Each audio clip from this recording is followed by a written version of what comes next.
pupunta sa katawan natin?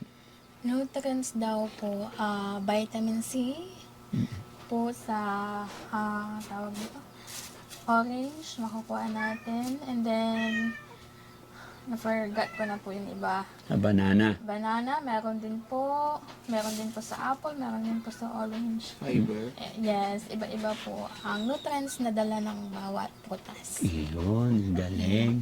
At syempre, ma'am, hindi lang po yan. Kasi nung unang punta namin, nabanggit mo sa amin yung paborito mong ulam. Although, hindi naman totally advisable to, pero once lang naman, no? Dahil request ni ma'am. Yung tocino. You love it? Yes, Wow. I love it. And longganisa. Ala! Nagabala pa kayo. No. Dami-dami na. It's okay. Alam mo kasi ma'am, nung nagpunta kami dito, nalaman namin yung kwento ng buhay mo yung nangyari sa'yo. Salamat po. Yeah. So, maraming na-touch ng mga kababayan natin. Alam mo naman ma'am na, Nag-viral po ako. ay napanood mo. Napanood po namin na pamangkin. Ano yung feeling mo ma'am nung napanood mo na nag-viral ka? Masaya naman po kasi maraming nakapanood ng story ko. Yes, maraming nagmamahal sa'yo. Gaya ng sinabi ko, syempre, napaka-importante rin sa aming mga magulang yung teacher. Ano po? Kaya bumalik kami rito para ibigay itong mga request mo. Salamat po. So, ibigay muna natin kay tatay ito, tsaka kay nanay.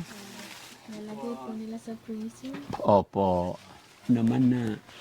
Kasi gusto kong makita mamaya kay nanay kung okay lang yung mga gamot, kung ano yung gamot na tinitake mo. Ay, opo.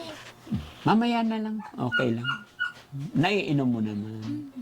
Very good. Opo. Consistent po yun. Consistent. Very good. Wala dapat laktaw para tuloy-tuloy. Opo. Para tuluyan ka ng Gumaling. gumaling. So, dapat lagi ka Can I touch your hair? Yun. Diba? Nakita ko rin yung picture mo. Yung una, ang ganda-ganda mo dun, ma'am. Kaya nga po, edited lang po yun. Ay, hindi. Ikaw yun, maganda eh. Diba? Nayusan po kasi kami ng Inayusan ka nun. O kaya ngayon, syempre, hindi ka nakakapag-ayos kaya ganyan. Pero pag sinuklayan na yan, aayusin na, babalik na yung ganda. Tapos makakain ka ng tamang oras. Makatulog ng maayos. Kumusta naman tulog mo kagabi? Kagabi, ayos naman po, diretsyo. Diretso naman. Opo. Buti naman, tinanggal na ni nanay yung kadena mo. Tinanggal na po nila. Naawa na siguro sila sa akin. Naawa na si nanay. Okay, basta promise mo para hindi ka nila itali. Huwag ka nang gagala sa gabi. Hindi na po. Matulog ka maaga. Opo.